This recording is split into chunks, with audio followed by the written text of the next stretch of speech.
bagi yang menuntut ilmu itu bahawa berfikir-fikir ia, merenung-renung ia, menggunakan akalnya berfikir, merenung-renung ia.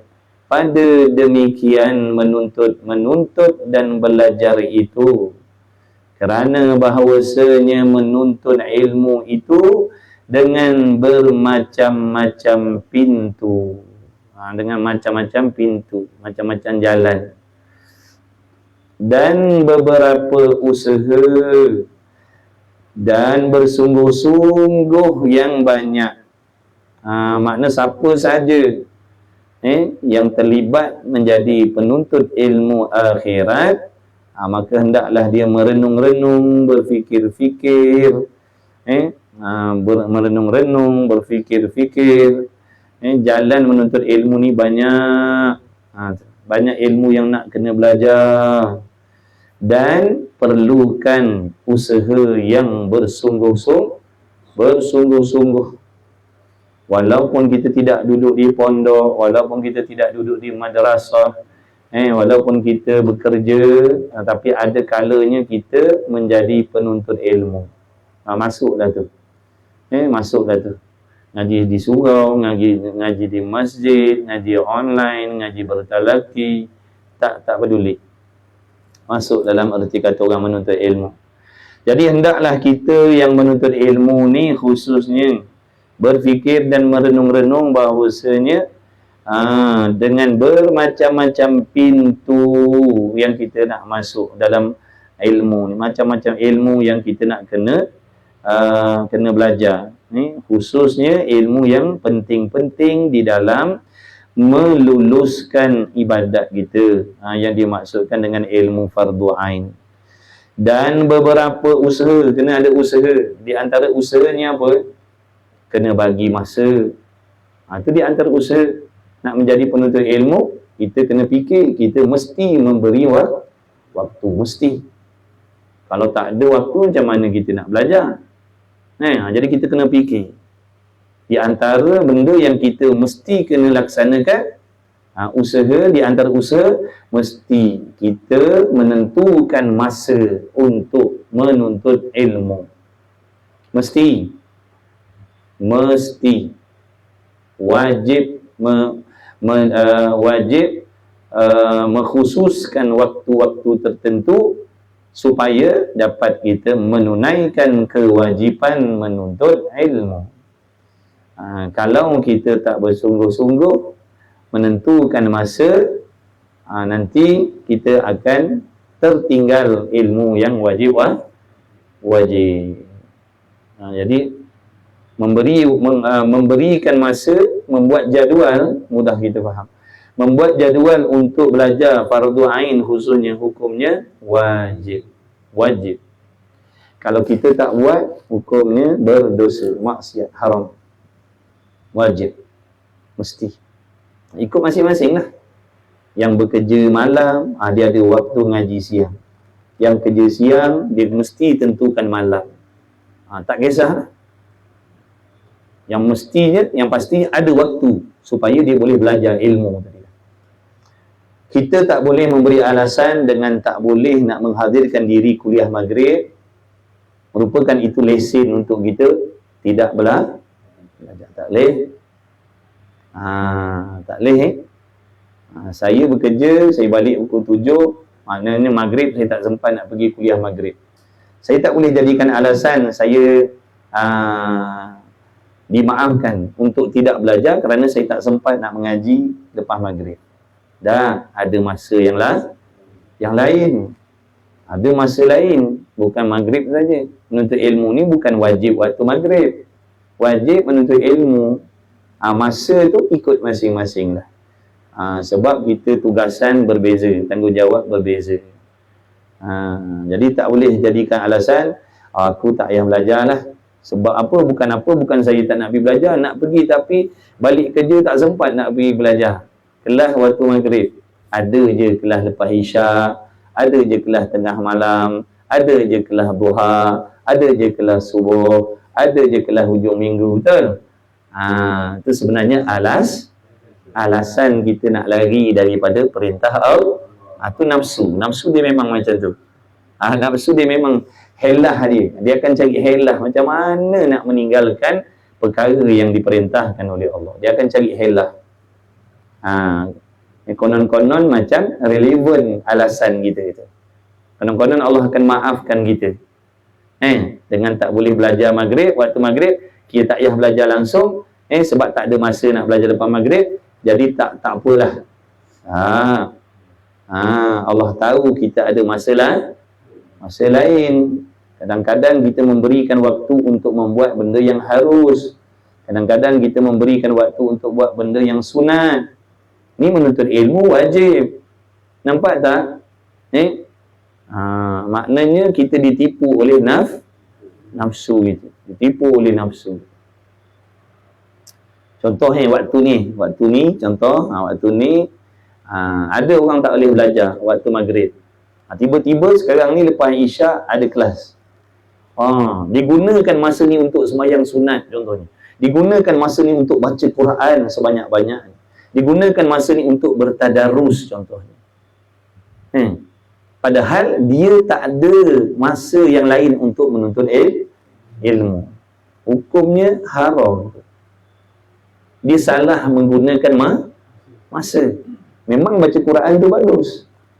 Tapi nampak tak? Dia nak menggunakan masa untuk membuat benda yang wajib, digantikan dengan membuat benda sunat. Ini kadang-kadang kita tak perasan.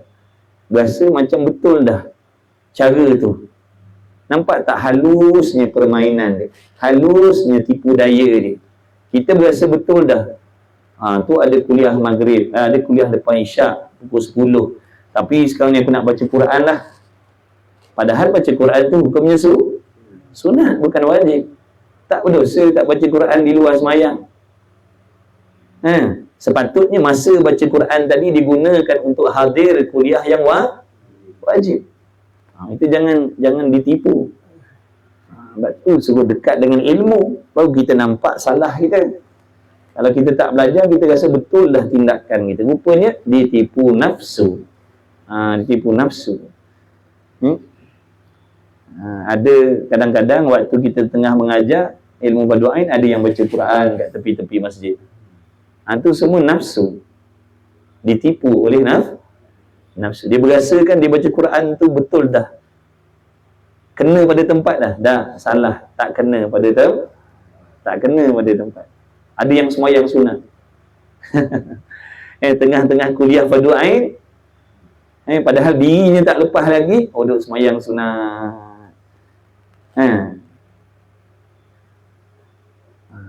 Ditipu nafsu. Dulu kan yang wajib.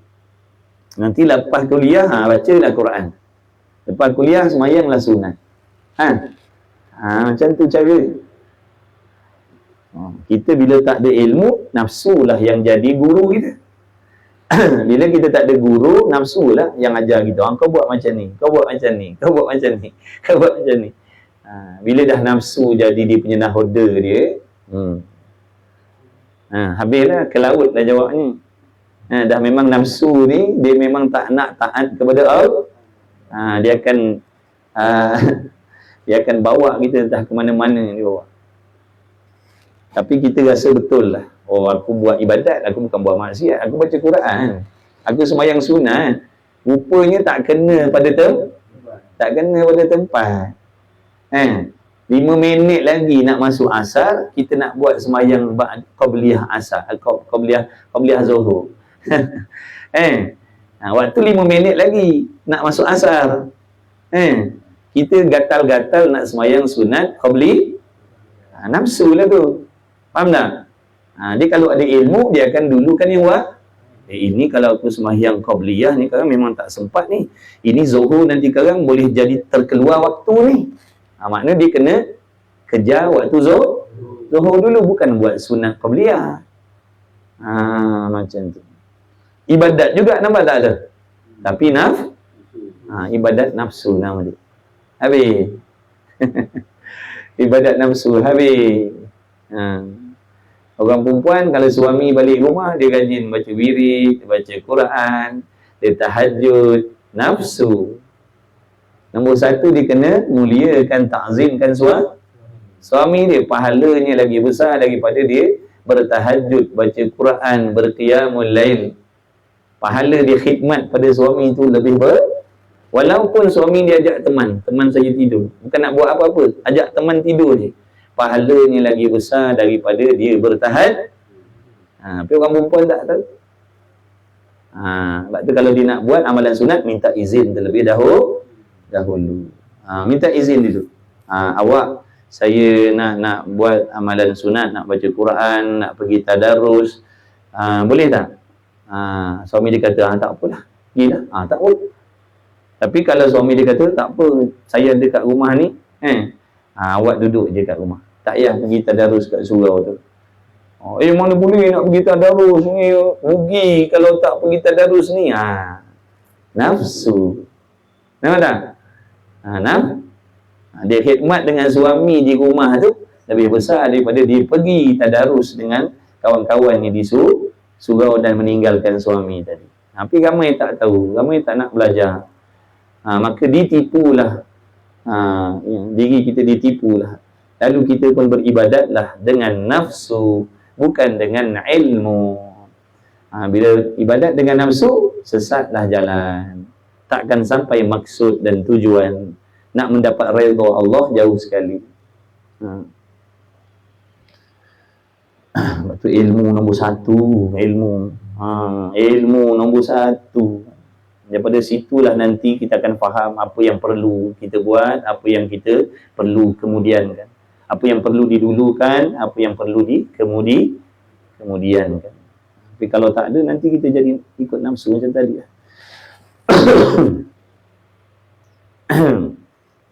Jomlah datang kuliah Fardu Ain ni, kitab tauhid ni. Saya ada ni lah, ada tadarus lah. Nafsu. Faham tak dah? Kecuali tuan empunya diri dah lepas. Kecuali tuan empunya diri dah lepas Fardu Ain ngaji tauhid, ataupun dia ada kelas tauhid di waktu yang lain, tu lain. Ada kelas tauhid di waktu yang lain. Jadi kelas tauhid sekarang dia tak boleh nak join. Tak apa. Ini tempat lain pun tak ada kelas tauhid, dan kita pun tak pandai tauhid lagi. Kita kata minta maaf lah ustaz, kan tak dapat nak datang. Saya ada ni lah, ada tadarus lah. Nampak macam bagus rupanya kena tipu. Allahu Akbar. Moga Allah selamatkan kita daripada tipu daya nafsu dan syaitan yang nak menyesatkan kita dalam ibadat. Dan bersungguh-sungguh yang banyak. Kena bersungguh, kena ada kitab. Macam mana nak ikut kelas ni, macam mana supaya saya tak tertinggal. Join group. Itu masuk dalam usaha. Kalau jenis nantilah kalau kebetulan tengok ada notification, kalau ada online tu ikutlah, kalau tak ada tu tak adalah. Makna tak bersungguh. Kalau ada orang datang kampung kita nak tabur duit waktu-waktu yang tertentu, ada jadualnya, kita nak tahu tak jadual bila dia datang tabur duit? Dah tentu kita minta jadual ni. Bila dia datang lagi tabur duit tolong kongsi dia punya jadual dia. Tapi ni ilmu yang lebih hebat, besar, mulia lagi daripada duit. Kita kata nantilah kalau kebetulan ada, nanti jumpa-jumpalah. Makna tidak bersungguh. Betul dah, tapi tak bersungguh. Tak masuk dalam golongan orang bersungguh. Dia kalau bersungguh, dia usaha dapatkan jadual waktu supaya dia tidak tertinggal. Kalau kelas tertinggal, dia tengok ulangan rakaman. Itu masuk dalam usaha dia tu, bersungguh-sungguh. Kena ada kitab, beli kitab, tanda bersungguh dia tu. Bersungguh yang banyak, bukan bersungguh sikit, banyak kena bersungguh. Maka janganlah ia penuntut ilmu paling akan dia kepada ini dunia yang sedikit, yang hina, yang binasa ini. Maka janganlah dipalingkan qasad dan niat kita belajar agama kerana dunia. Jangan. Ni kita masih lagi dalam menerangkan tentang niat dalam menuntut ilmu. Jadi jangan disia-siakan. Jangan disia-siakan majlis ilmu yang kita ikut dengan kita meletakkan niat-niat yang haram, yang salah dalam hati kita. Pastikan niatnya betul. Hari tu dia dah ajar dah. Niat yang betul untuk belajar apa dia? Hari tu dah bagi tahu dah. Belajar kerana Allah, belajar kerana nak hilangkan jahil, belajar kerana nak baiki ibadah, belajar kerana nak hidupkan agama, nak beramal dengan ilmu. Tu niat-niat dia. Bukan untuk menjadikan Allahumma salli ala Muhammad batu loncatan untuk mendapat habuan dunia. Habuan dunia apa? Puji-pujian, penghormatan, dikenali, disayangi makhluk, supaya manusia berhadap dengan kita, supaya mudah dapat harta daripada dalam tangan manusia. Wal'iyadzabillah min dzalik. Itu semua niat-niat yang haram ada dalam hati sebagai penuntut ilmu. Jadi jangan jual benda ataupun sesuatu yang sangat besar, sangat mulia di sisi Allah Ta'ala ini dengan dunia yang tidak ada nilai. Jangan gadaikan ibadat dengan dunia. Jangan jual akhirat kita dengan dunia. Jangan. Pastikan niat kita betul. Ngaji online tak peduli, sama je. Penuntut ilmu, betulkan niat. Betulkan niat kita. Kalau tak, nanti takkan kesampaian. Walaupun pada zahir kawan-kawan kata kita berjaya sebagai penuntut ilmu, walaupun pada zahir kawan-kawan kata kita bagus, dia rajin, dia belajar, kata kawan-kawan, tetapi tidak pada Allah. Pada Allah kita tersesat jalan. Syair, ada kalam syair, dunia itu terlebih sedikit daripada yang sedikit-sedikit ni. Yang dinamakan dunia itu adalah merupakan sesuatu yang sangat-sangat sedikit daripada segala yang sedikit. Makna tak ada nilai. Benda murah. Tu murah. Ini yang terpaling murah sekali daripada yang murah.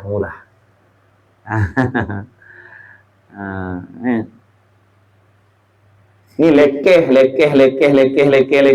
Ini yang terpaling lekeh dalam kategori benda yang lekeh. Ni kotor, jijik, najis. Ini yang terpaling kotor, yang terpaling najis di kalangan segala kotoran dan najis. Itu ibaratnya. Jadi jangan jual agama dengan benda yang tak ada nilai. Jangan jual ibadah kita dengan benda yang tak ada nilai. Jangan gadaikan. Jadi dunia itu terlebih sedikit daripada yang sedikit-sedikitnya. Apa maksud dunia? Kena ulang selalu tu. Takut salah faham. Jadi ada yang baru dengar. Ada yang salah faham. Dunia itu maksud sesuatu yang tidak membantu ibadat. Benda tak ada mengena dengan ibadat. Benda tak tolong ibadat. Benda untuk seronok-seronok saja. Itu dunia. Kalau wang ringgit yang digunakan untuk ibadat, bayar hutang, bagi nafkah, tolong orang fakir miskin, tolong fisabilillah, itu duit tu namanya akhirat. Tapi kalau duit kita enjoy, kita joli, itu dunia. Itu dunia namanya. Kalau ada kenderaan, tak kira mewah, tak mewah, kita gunakan untuk tolong ibadat, Mudahkan urusan kita, nak beribadat, nak mengaji senang, ada kenderaan, jauh pun boleh pergi, hujan pun boleh datang.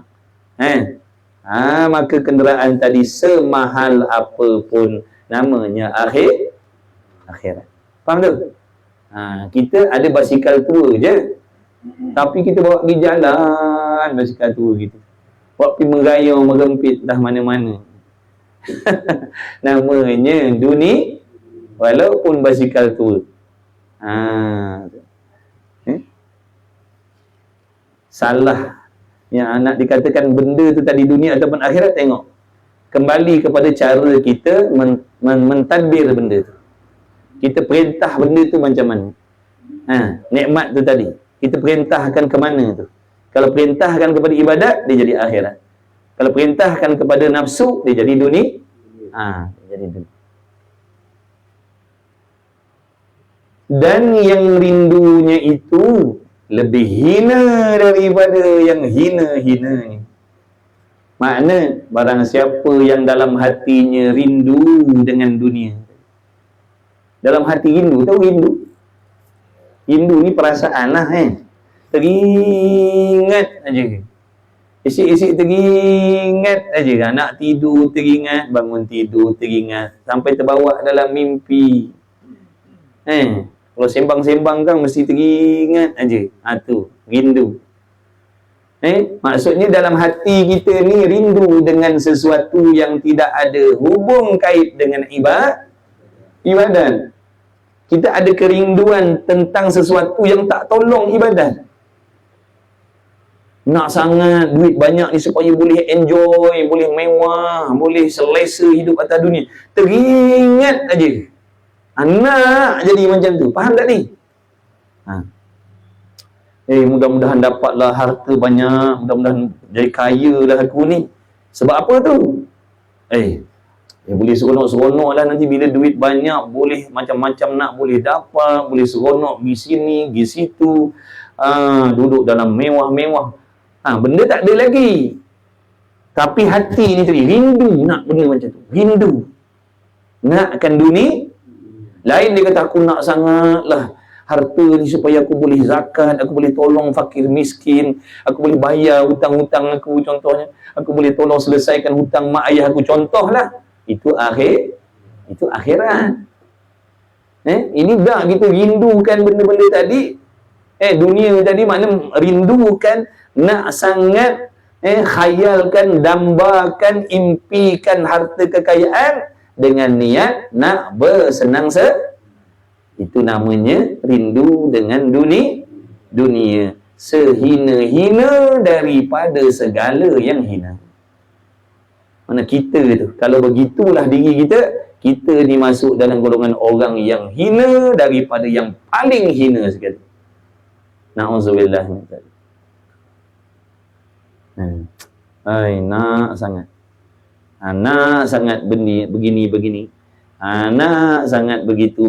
Tapi bukan niat untuk ibadat. Nak seronok-seronok saja. Nak mewah-mewah saja. Nak bangga-bangga saja. Nak selesa-selesa saja. Nak sangat. Rindu. Teringat dalam hati selalu.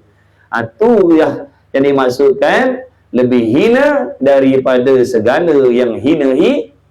Kalau buat pertandingan siapa paling hina, kita lah. Buat pertandingan siapa paling hina. Pertandingan siapa paling hina, kita. Sebab apa? Dalam hati kita rindukan dunia, rindukan sesuatu yang tidak berhubung kait dengan ibadat. Kemudian kata musannif lagi, syair lagi, membetuli ia dengan perhiasan itu akan kaum-kaum yang membutanya. Makna golongan-golongan yang buta, golongan-golongan yang buta mata hatinya. Mereka ni lah yang rindukan dengan dunia. Orang-orang yang buta mata hati akan rindu dengan dunia, akan rindu kepada sesuatu yang tidak menolong akhirat dia. Buta mata hati. Sebaliknya kalau orang tu celik mata hati, dia akan rindu terhadap sesuatu yang menguntungkan akhiratnya.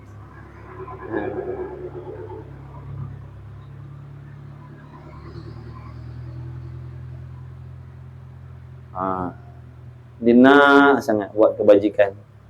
Dia rindu nak buat kebajikan. Itu akhirat. Maka mereka itu tercengang-cengang dan terpusing-pusing dengan tiada dalilnya. Ahli dunia tadi tu duk tercengang-cengang, meraba-raba, tak tentu hala. Tak tentu hala, meraba-raba, tak tentu hala, keluh kesah dalam hati. Sebab tak dapat dunia. Bukan keluh kesah tak dapat ibadat. Kalau keluh kesah tak dapat ibadat, tu terpuji. Risaulah aku ni tak dapat mengaji. Risaulah tak dapat semayang. Risaulah tak dapat pergi umrah. Risaulah tak dapat sedekah. Itu ibadat. Itu ibadat tu bagus kalau risau macam tu. Ni tak risau tengah benda tadi. Keluh kesah tak dapat nak mewah. Keluh kesah tak dapat enjoy. Keluh kesah. Na'udzubillah min zalik. Ini keadaan. Maksudnya itu terang dan nyata, tidak berhajat kepada mensyarahkan. Tak payah nak syarah-syarah dah lagi. Terang dah, mudah nak faham tu tadi. Dan makna mentuli itu, mentuli, betul dah tu, mentuli bukan membetuli. Mentuli itu maknanya memalingkan mereka itu daripada mendengarkan yang sebenarnya. Mentuli, mempekakkan telinga. Mentuli, mempekakkan telinga. Orang nak bagi nasihat agama tak nak dengar. Lari, cabut lari, tak suka dengar, menyampah nak dengar. Itu mentulikan telinga, mempekakkan telinga yang tak pekak. Kalau zaman Nabi SAW dulu, puak-puak kafir ditutup telinga dia. Ditutup lubang telinga dia, menganjing dengan Nabi. Nabi cakap, ditutup telinga. Menganjing dengan Nabi, ngejek-ngejek Rasulullah SAW. Tengok tu. Dibuatnya kekasih Allah macam tu. Tergamaknya dia menyakitkan hati Nabi SAW. Nabi cakap, Nabi nak sampaikan amanah Allah, Nabi nak sampaikan agama, dia tutup lubang telinga dia. Menganjing. Kita akhir zaman ni, bila tok guru, alim ulama, orang soleh nak memberi wasiat, nak berkongsi ilmu, kita lari. Lari, tak nak dengar. Samalah tu, 2 kali li. Kalau dulu dia tutup telinga depan-depan, tu memang menganjing depan-depan. Saja nak menyakitkan hati Nabi sallallahu alaihi wasallam. Kita sekarang ni bila dengar je kuliah, tak nak dengar, menyampah nak dengar, meluat nak dengar, menyirap nak dengar. Mentulikan telinga. Esok telinga kita akan ditanya oleh Allah.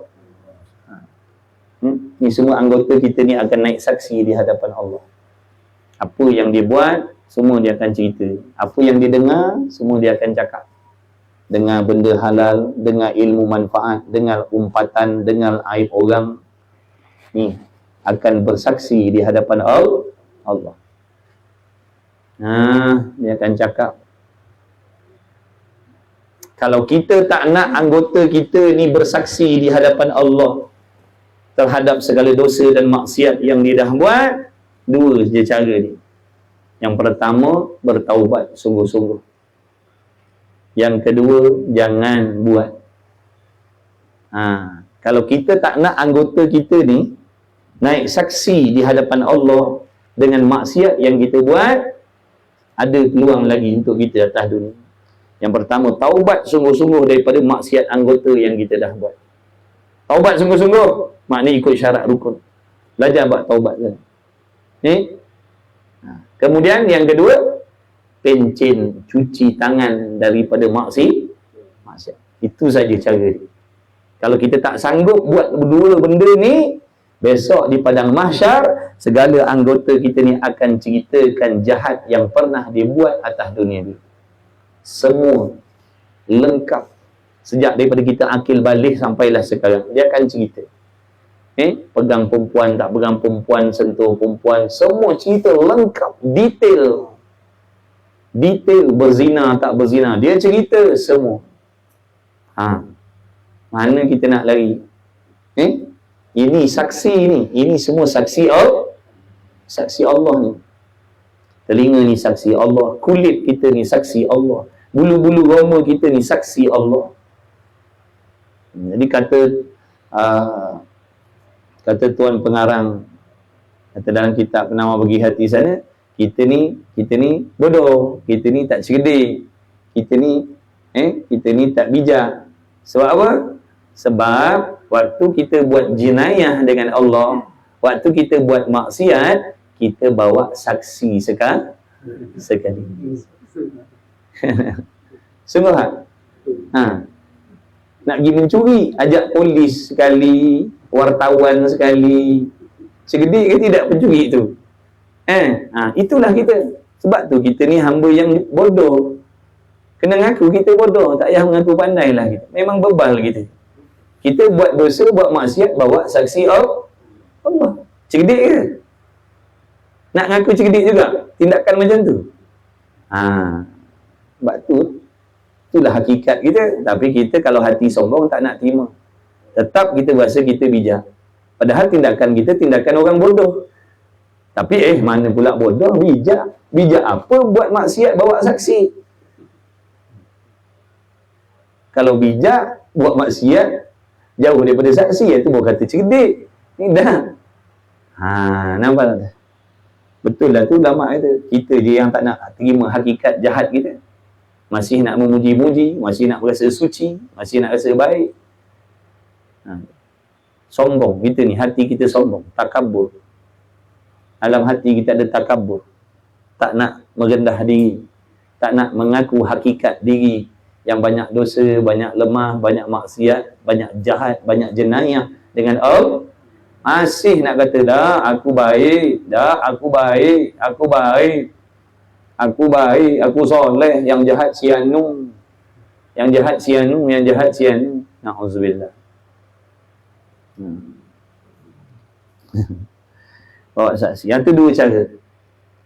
Jadi barang siapa yang bertaubat dengan taubat nasuhah, insya-Allah Allah tutup segala saksi dia besok. Maknanya kaki, tangan, telinga dia, kulit-kulit ini takkan menceritakan dosa-dosa yang dia dah buat. Sebab apa? Telah diampunkan oleh Allah. Itulah hebatnya taubat tadi lah. Itulah hebatnya taubat tu. Tutup cerita, tutup kes. Mudah.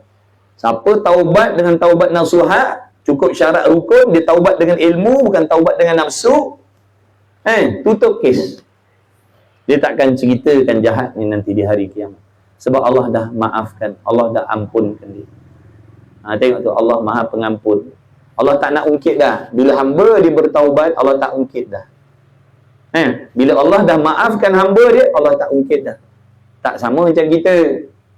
Ni tak lama lagi musim minta maaf. Seminggu dua lagi. Maaf zahir batin, maaf zahir batin, maaf zahir batin.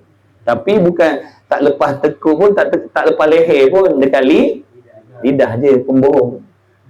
Pagi-pagi raya buat dusta, buat bohong. Semua pagi-pagi raya buat dosa dah, bohong. Hati kita tak benar, lidah kita kata maaf tapi hati ada dendam lagi. Ini perangai kita. Jadi minta maaf tu dah jadi adat, bukan ibadat lah. Dia adat. Sebab kalau tak sebut maaf zahir batin, tak ada suasana raya. Dia cakap lah, minta maaf zahir batin, minta maaf zahir batin, zahir batin, zahir batin, zahir batin. Kosong-kosong. Tapi lepas tu orang duk cerita aib, duk ungkit lagi, duk cerita lagi jahat orang. Tapi tadi lidah dah kata maaf zahir batin. Itu dalil bohong kita. Kita ni memang pembohong, memang jahat kita ni. Kita ni perangai nafsu kita memang jahat, pembohong, jahat kita. Tak payahlah kita nak kata kita baik, tak payah. Kita jahat, bohong, kita banyak dusta. Apa yang kita cakap tu bukan benda yang ada dalam hati kita. Kalau kita cakap maaf tu maaf di lidah saja, bukan di hati. Dalilnya mana? Kita akan ungkit balik. Padahal benda tu kita kata kita dah maafkan, tapi kita ungkit cerita balik. Tengok Allah Ta'ala bagaimana. Bila Allah dah mengampunkan, Allah tak ungkit dah. Allah tak cerita dah kejahatan dia. Itu bila Allah memaafkan hamba dia. Tapi kalau kita memaafkan bini, maafkan laki, maafkan kawan-kawan, cerita balik, ungkit balik, congkil balik. Tu kata kita pembohong. Kita pembohong.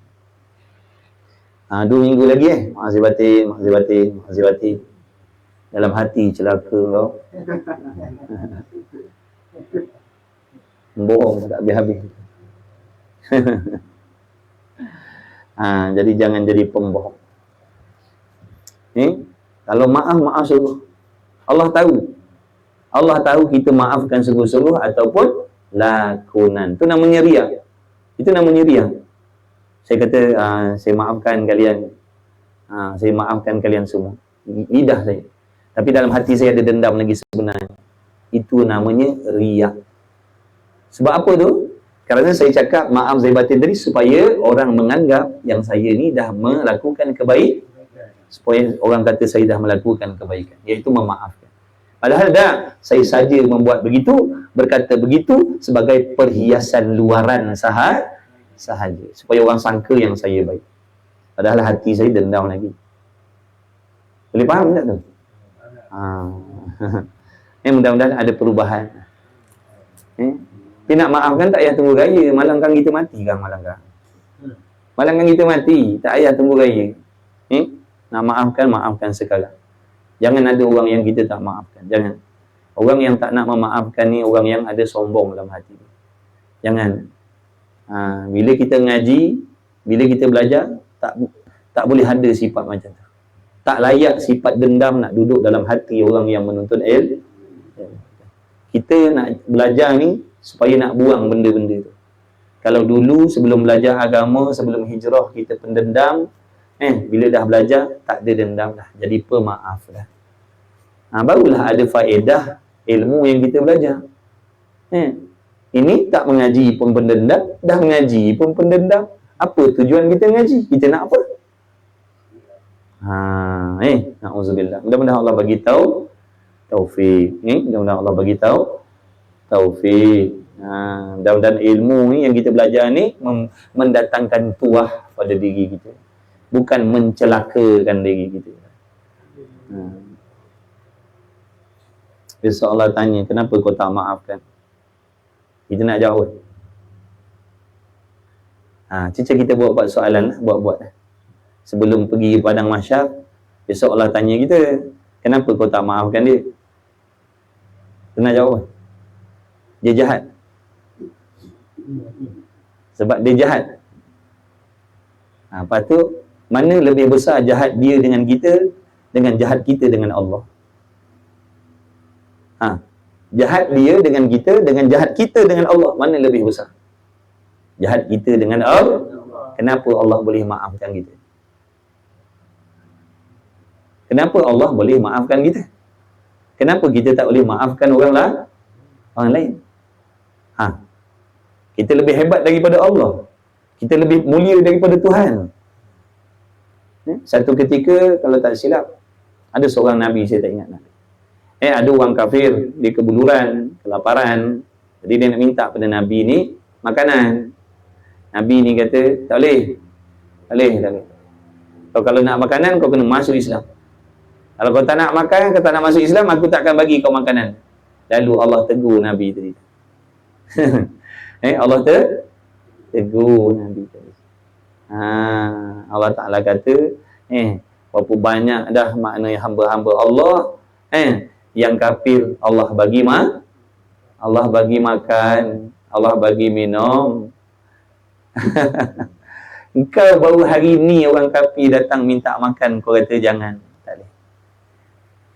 Padahal selama-lamanya atas dunia ni, yang kafir, yang tak kafir, Allah bagi makan. Tengok lemah lembutnya Allah Ta'ala pada hamba dia. Kita bersifat seolah macam sifat Tuhan pula dah. Rasa macam lebih hebat, lebih besar daripada Tuhan lagi. Ini kesalahan yang kau buat pada aku ni besar ni. Padahal dosa kita dengan Allah lagi besar, kita tak nampak.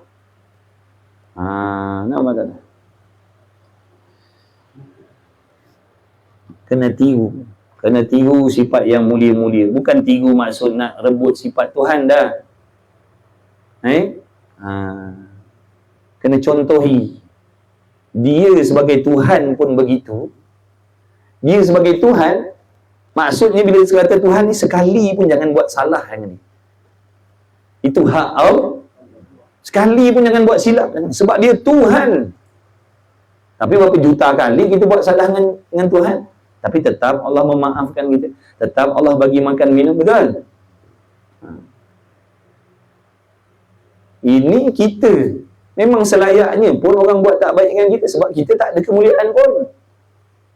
Kita tak ada kemuliaan pun. Kenapa orang tak boleh nak buat salah dengan kita? Sebab kita baik, sebab kita mulia, sebab kita berkuasa, sebab kita tak ada kekurangan, sebab kita tak ada kelemahan. Apa alasan orang tak boleh buat jahat dengan kita? Sebab kita baik. Jadi kalau orang buat tak kena dengan kita, memang kena pada tempat pun. Sebab kita bukan mulia pun. Tapi bila rasa diri mulia, ni masalah. Kita kata sombong tadi. Bila rasa diri ada kemuliaan, ni payah. Tapi kalau rasa diri hina, insya-Allah dia akan jadi baik. Buatlah salah apa pun, dia akan sentiasa memaafkan. Sebab dia tahu yang dia memang hina. Aku memang hina. Memang kena dah tu pada tempat. Maknanya benda-benda tu berlaku jatuh pada diri aku, memang kena pun, sebab aku bukan orang yang mulia. Aku bukan makhluk yang mulia. Yang mulia hanya Allah. Tuhmahan, cacian, makian, tipu daya memang layak bagi diri aku.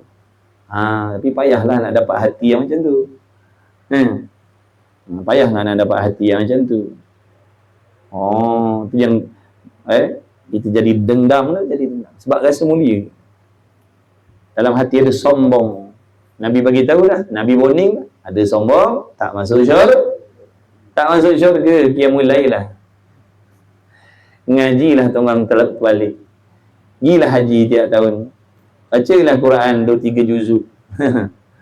Tapi dalam hati ada sombong, tak dapat.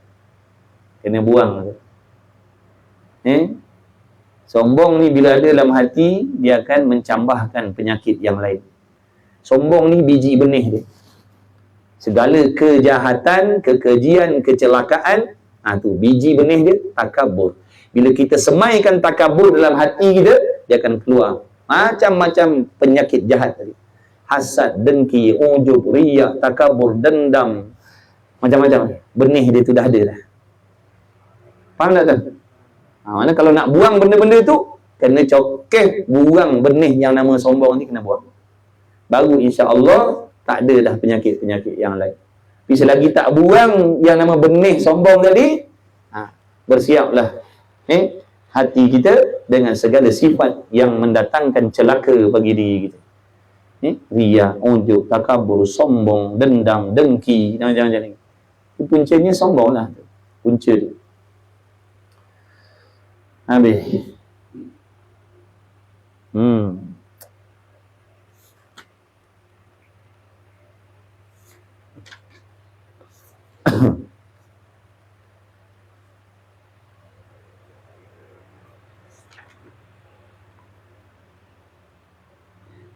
Dan makna mentuli itu memalingkan mereka itu daripada mendengarkan yang sebenar. Jangan tutup telinga kita daripada yang sebenar. Jangan dengar. Walaupun pedih, walaupun perit, walaupun pahit, walaupun sakit, dengar je. Sebab tu ubat sebenarnya. Ubat. Dalam hati kita ni ada setan. Dalam hati kita ni ada nafsu. Jadi bila dibacakan benda-benda baik, dia akan jadi sakit. Dia tak suka. Makna ibaratnya dia macam menghalau. Sedang menghalau dia. Jangan lari. Tunggu je. Tunggu. Nanti lama-lama tak ada. Hilang dah dia. Lari dah daripada hati kita. Dia macam orang kena setan tu. Macam orang kena setan tu kan. Kena sampuk tu. Jin jembalang. Bacakan ruqyah tu. Menjerit dia. Menjerit dia. Tonggang terbalik dia. Biarkan. Gasakkan dia. Jangan pedulikan. Jangan kesiankan dia. Sampai satu peringkat dia lah. Tak boleh tahan dia cakap. Lari lah. Macam tu lah. Ini kita yang lari. Saya ada sakit, saya kena sampuk, ada orang bacakan ruqyah, saya sakit, saya tak tahan, saya yang lari. Bila saya nak sembuh? Patutnya saya tunggu biar yang dalam ni lari. Faham tak? Ini saya yang lari, mana nak sihat? Samalah ni. Bila mengaji, rasa marah, rasa panas, rasa menyampah, rasa menyirap, itu semua syaitan dan nafsu. Sabar je, tunggu je. Lama-kelamaan dia akan lari daripada hati kita. Lepas tu besok, baru rasa seronok dengar. Baru rasa seronok dengar. Sekarang ni rasa menyirap, rasa macam nak tumbuh, muka yang bercakap. Menyirap, marah. Memang sedang ruqyah lah tu. Ni sedang ruqyah lah ni. Ruqyah hati. Ruqyah hati. Menyirap. Kecil besar tengok budak ni. Nanti dia dah lari, jadi seronok dengar pula dah. Tak dengar tak boleh pula dah. Dah. Tak boleh tak dengar. Mesti nak dengar. Ini bila macam tu dengar, rasa panas, kita lari, tak sembuhlah hati kita sampai bila-bila. Tak baiklah hati kita. Kena sabar. Pesan dengan kawan kita tu, gari kaki aku, supaya aku tak lari. Gari kaki tangan.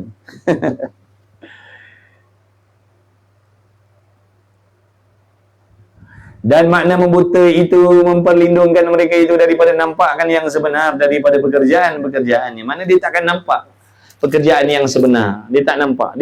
Yang dia nampak belajar agama ni supaya menghasilkan keduniaan. Itu yang dia nampak, yang menguntungkan dia. Sebab Allah butakan dia daripada yang sebenar. Allah butakan mata hatinya daripada melihat yang sebenar. Sebab tu kita diajar supaya berdoa tu. Allahumma arinal haqqa haqqa warzuqna ittiba'ahu wa arinal batilan batila warzuqna ijtinabah.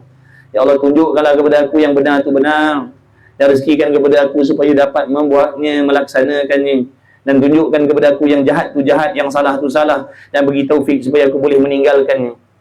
Minta kepada Allah. Sebab kalau Allah tak tunjuk, yang baik kita nampak jahat, yang jahat nampak baik. Sama macam ni.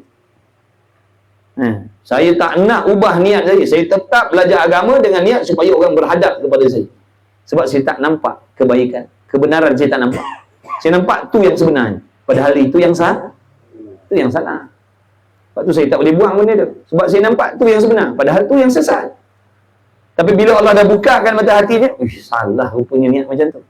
Tu dia dah nampak yang salah tu sah. Ke dia akan buat, dia akan ubah niat dia dengan niat yang baik. Dan sayugianya bagi yang mempunyai ilmu itu bahawa tiada menghina ia akan dirinya dengan tamak. Maknanya jangan kita hinakan diri kita dengan tamak dan loba akan barang yang tiada disuruh, tamak dan loba. Bagi orang yang dah belajar, bagi orang yang menuntut ilmu, jangan hinakan diri kita. Tak habis ayat tu. Jangan berhenti situ. Salah nanti. Padahal kita dah belajar kena hinakan diri. Sini pula jangan menghinakan diri. Macam mana ni? Ayat tak habis lagi. Jangan tidur. Nanti kan dengar sekarang. Nanti kan orang tadi kalau tak silap macam dengar jangan menghinakan diri. Makna kena berbangga-bangga lah. Rupa salah dengar. Dengar sekarang. Ujung dia tadi dah terlelap. Ni ujung dia. Jangan menghinakan diri kita. Macam mana? Dengan cara kita tamak haloba dengan sesuatu perkara yang tidak disuruh tamak kepadanya, iaitu dunia.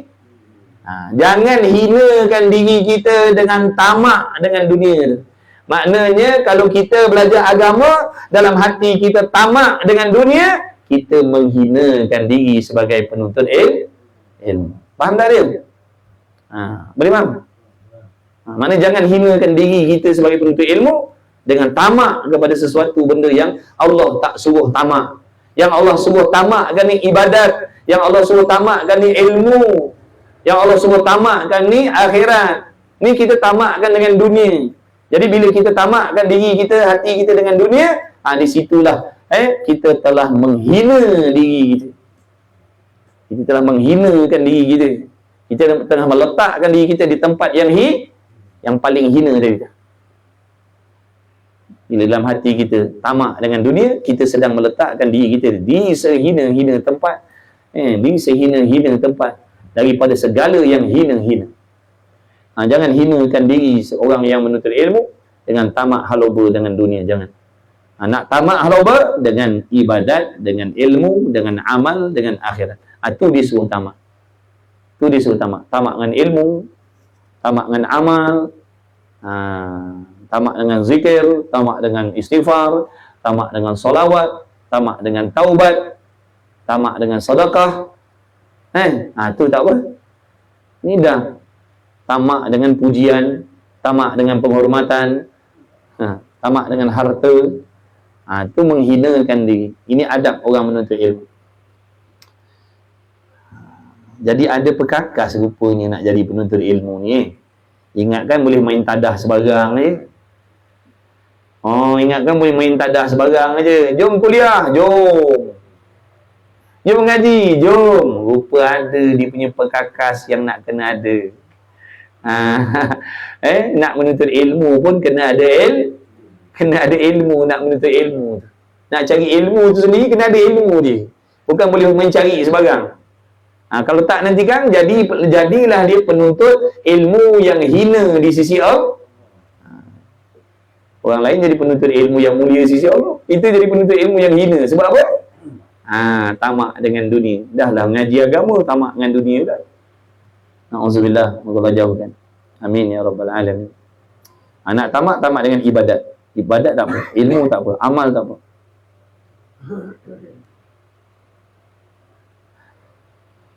Dan bahawa memelihara dan beringat daripada mengerjakan pekerjaan yang jadi kehinaan ilmu. Maknanya jangan hinakan ilmu tu. Bila kita belajar, ilmu tu dah ada dalam diri kita. Faham tak?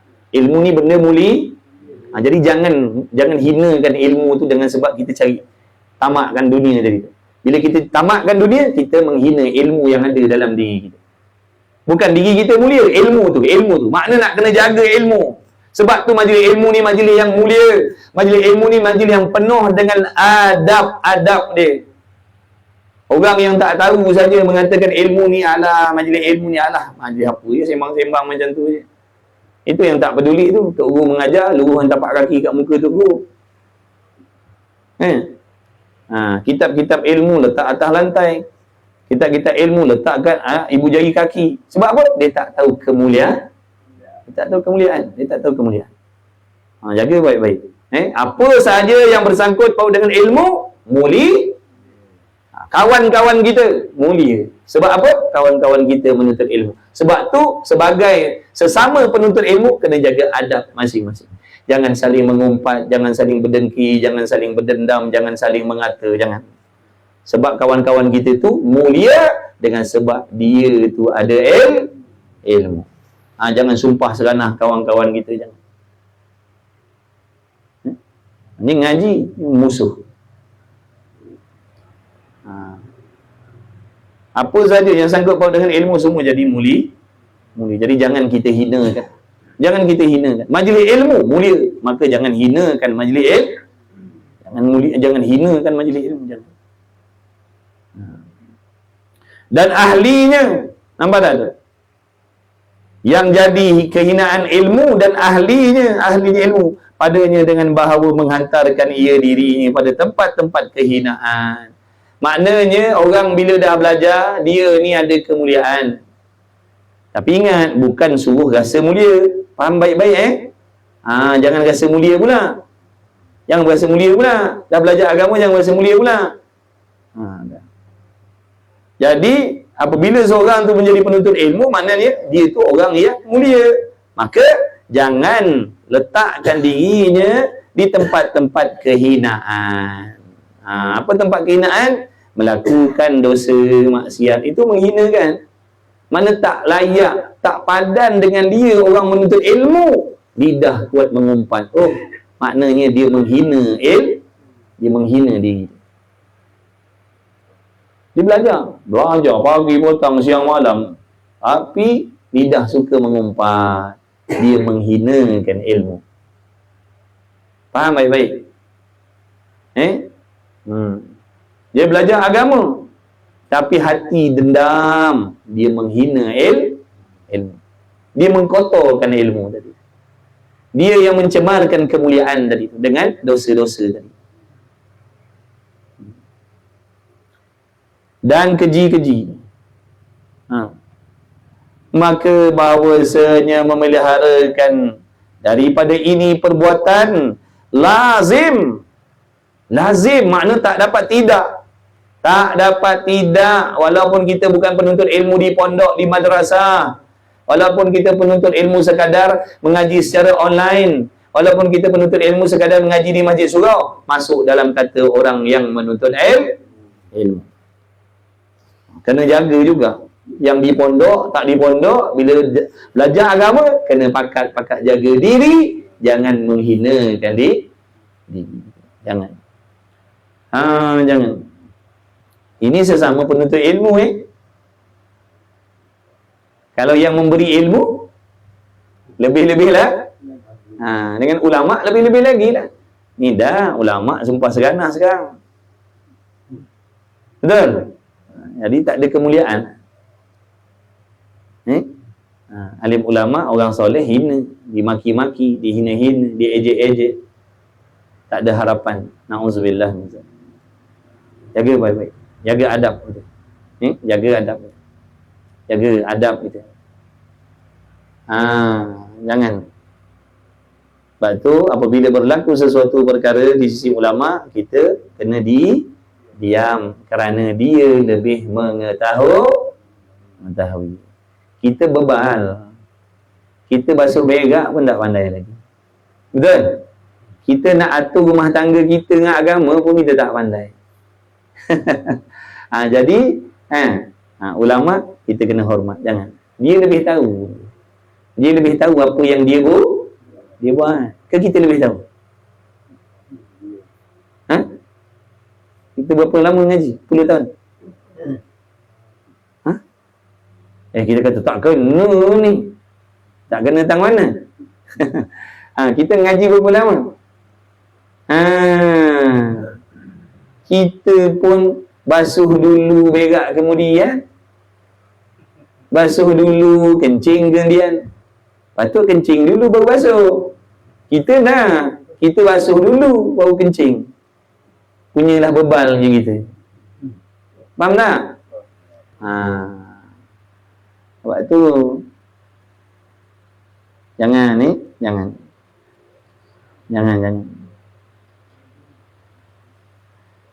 Bila ada je ilmu pada orang tu, mana dia mulia. Jangan.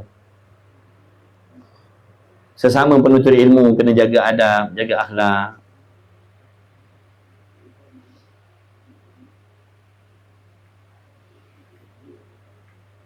Sebab itulah tadi kata mengaji, nak belajar, kena tahu cara belajar.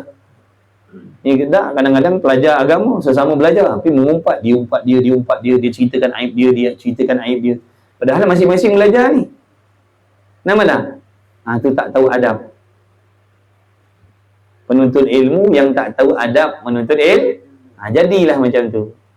Yang dia umpat dia, yang dia kata dia.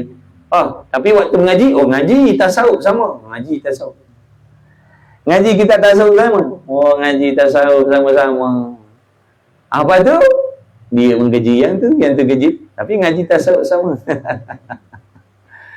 Allah Kita ni mengaji. Bila ada masalah, selesaikan cara orang mengaji. Bila ada masalah dalam rumah tangga ke apa ke, selesaikan menurut ilmu. Ni kita ada ilmu, tapi bila ada masalah, kita selesaikan ikut nafsu. Mana nak jumpa jalan selamat? Faham tak?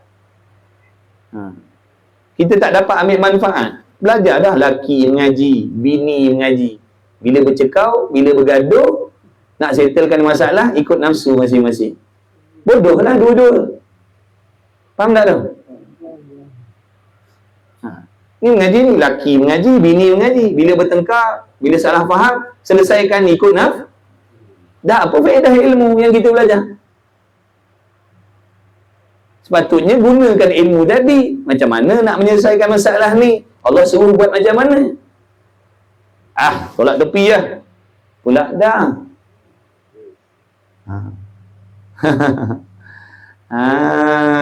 Allah dah bagi kita tapi kita tak nak guna. Bila bercakap selesai ikut nafsu. Habis. Orang suruh selesai ikut ilmu. Ikut ilmunya macam mana? Nak kena buat macam mana? Saling memaafkan. Tu yang agama suruh, tu yang ilmu suruh. Maknanya selesaikan ikut akal, bukan ikut nafsu, bukan ikut emosi. Kita bila ada masalah selesai ikut emosi, tapi ngaji tasawuf. Ngaji tasawuf, Minhajul Abidin, penawar bagi hati, Ta'limul Aulad, hikam, jangan main-main. Tapi selesaikan masalah ikut habis. Habis. Na'udzubillah min zalik. Itu namanya kita tak diberi manfaat kita tak dapat manfaat ilmu yang kita belajar.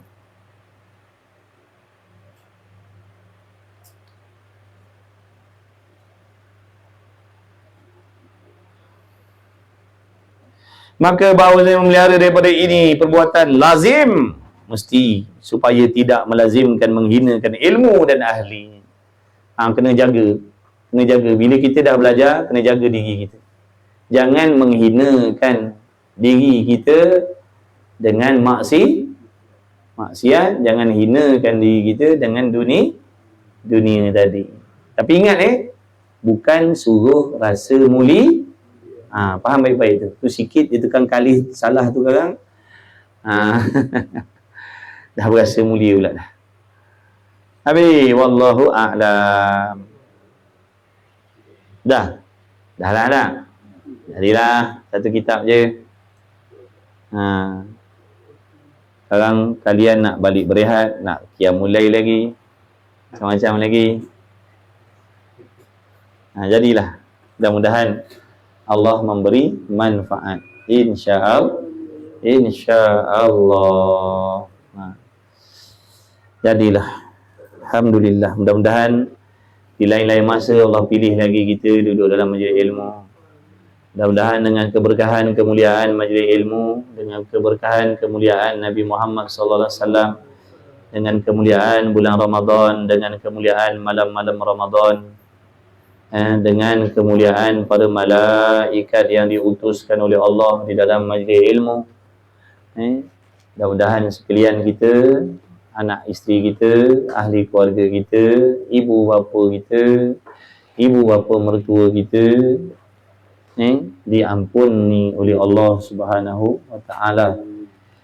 Kawan-kawan kita semuanya, kenalan-kenalan kita semuanya, tidak terkecuali seorang pun, yang baru, yang lama, yang baik, yang tidak, mudah-mudahan semuanya diberi keampunan oleh Allah Subhanahu wa taala. Mudah-mudahan Allah jadikan orang-orang lain tu, kawan-kawan kita tu, orang-orang lain tu Allah jadikan orang yang jauh lebih baik daripada kita lagi, supaya dapat kita mengambil manfaat daripada mereka.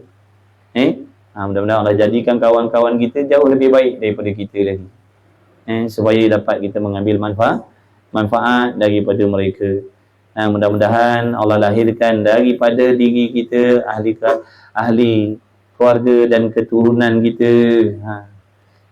Allah lahirkan daripada kita anak-anak yang soleh, yang salihah, yang bertakwa, yang berilmu dan beramal, berjaya dunia akhirat, selamat dunia akhirat.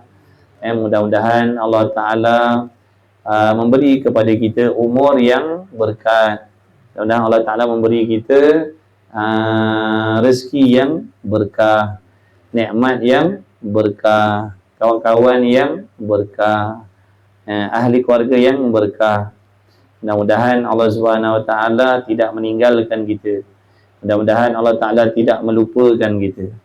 Mudah-mudahan Allah Ta'ala sentiasa mengampuni kita. Mudah-mudahan Allah Ta'ala sentiasa mengingatkan kita. Mudah-mudahan Allah Ta'ala menjadikan kita, mengurniakan kepada kita sifat sabar, dalam hati kita sabar yang tidak berpenghujung, dan redha kepada Allah, dan bersangka baik kepada Allah dalam apa jua hal keadaan kita sekalipun. Mudah-mudahan Allah Subhanahu Taala merezekikan kita semua husnul khatimah. Mudah-mudahan Allah Ta'ala merezekikan kita mendapat syafaat Nabi Muhammad sallallahu alaihi wasallam. Mudah-mudahan Allah sampaikan segala pahala kebaikan kebajikan kita. Andai kata adalah kebaikan dan kebajikan yang direzekikan oleh Allah, mudah-mudahan Allah serahkanlah sekaliannya kepada kedua ibu bapa kita,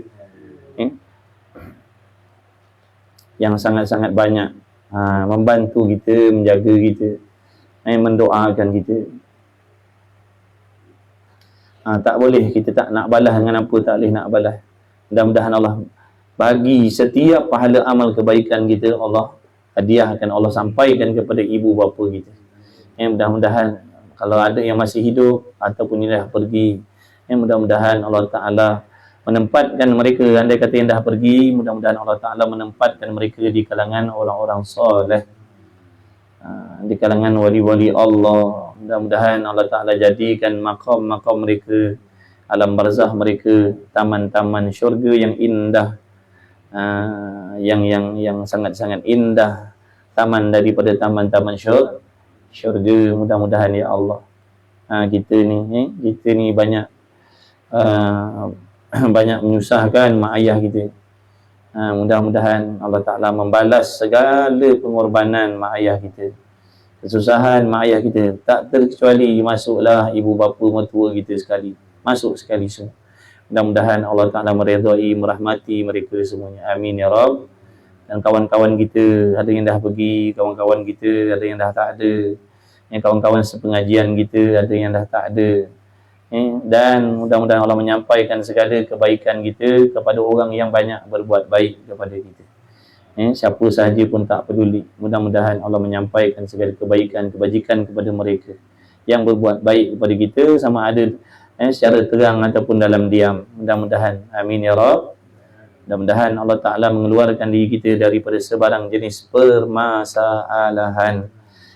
Allah Ta'ala membukakan jalan-jalan keluarnya dengan kasih sayang Allah Subhanahu wa Ta'ala, insya-Allah.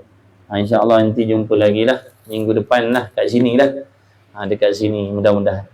Bismillahirrahmanirrahim. Alhamdulillahirabbil alamin. Wassalatu wassalamu ala Rasulillah. Allahumma rabbana fa'alna bima 'allamtana. Rabbana 'allimna alladhi yanfa'una. Rabbana faqih ahlana wa qarabatina fi dinina ma'al kusri wa zakar. Wa sallallahu ala sayyidina Muhammad wa ala alihi wa sallam. Walhamdulillahi rabbil alamin. Taqabbalallahu minkum.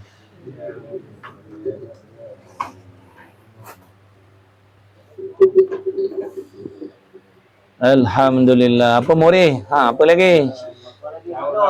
Sahur. Sahur kawan-kawan, mai sahur.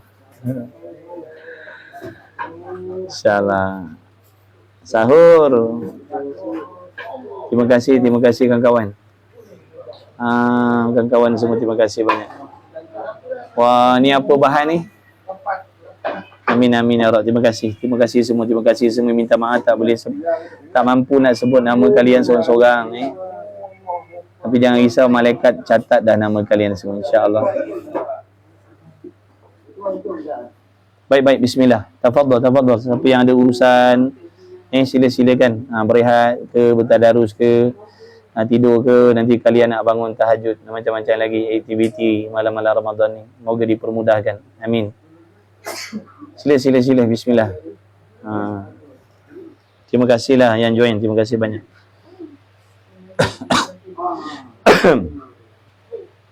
Masya Allah. Apa lagi ni? Masya Allah. Ini. Bismillahirrahmanirrahim. Alhamdulillah, wassalatu wassalamu ala Rasulillah. Allahumma barik lana bima razaqtana min adzaban nar. Bismillah wa ala barakatillah. Bismillahi syifa bijahil Mustafa Muhammadin sallallahu alaihi wasallam. Alhamdulillahirabbil alamin. Mari. Tafaddal. Apa? Ketiau. Jemput makan kawan-kawan. Kelas dah habis dah. Dah habis. Main-main kita nak sembang-sembang boleh. Abang Zul. Abang Zul Salmi. Kak Bibi ni siapa lagi? Allah. Khatijah, Maria, Zaitun, Subaidah, Salasia, Bai, Aslinda, Ayu, Syahida, Alia, Aslinda, Mejo, Girl August. Ni suami ada sini. Ni macam mana nak baca ni? KM Gauto, KMG Auto Garage. Boleh kita sambil-sambil, kalau sembang-sembang boleh sambil-sambil. Sambil-sambil kita makan. Apa nak keluar boleh, tak ada masalah. Apa nak keluar boleh. Saja je nak sembang dengan kalian. Ya Allah. Bismillah. Mama. Apa lagi bang? Belasah dah. Ni siapa nak habiskan ni berapa banyak ni? Ni makanan lebih ramai daripada orang ni. Subhanallah. Patut dia punya bau lain macam. Buah kuini. Geng. Buah kuini geng. Inilah namanya. Inilah namanya rezeki yang tidak diusahakan. Masya Allah. Ente bawa kan tadi? Ente bawa kan makanan? Macam mana naik motor bawa? Oh, ada bawa. Ni mana girl August mana ni? Ni suami ah.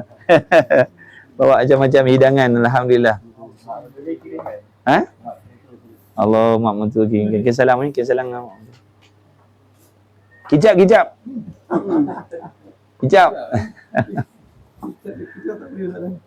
Main bang. Ni duduk sekali makan. Makan. Jangan malu, jangan segan.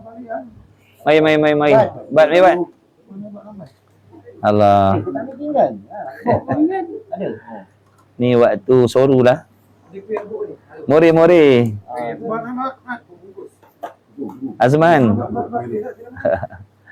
Demo sikit. Wah, nak kena ada demo Nanti kesian kalian ni Nak demo jap nak demo ni demo dia ni. Ni namanya apa namanya? Kuitiau. Ni TO. Ni kicap. Ni. Masya Allah. Ini buah kuih ni Ni kuih jenazah nama dia. Ni kuih jenazah. Ni tepung belita. Masya Allah. Kicap.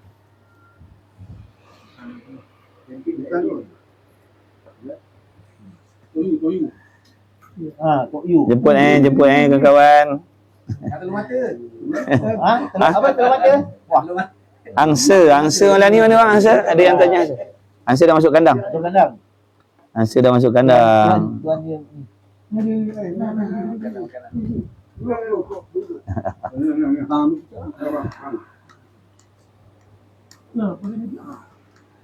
Yes.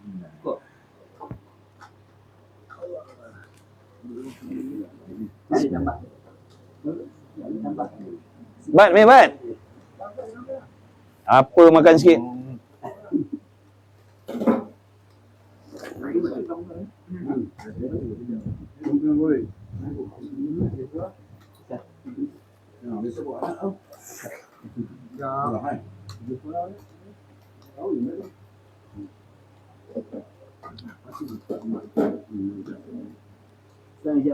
Kicap. Kicap ni tak ada tak jadi pergi camping ni. Ambil lah.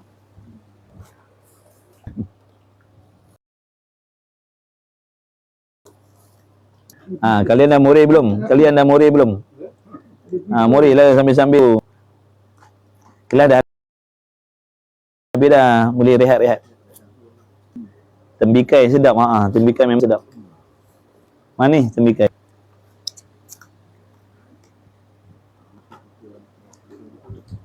Banyak ni. Kau main banyak lagi lah. Tak apa. Perlahan. Kita bagi dulu lah. Bagi dulu. Bagi dulu. Bagi duduk sidang. Saya tak cukup kan, saya minta balik. Orang tu ya.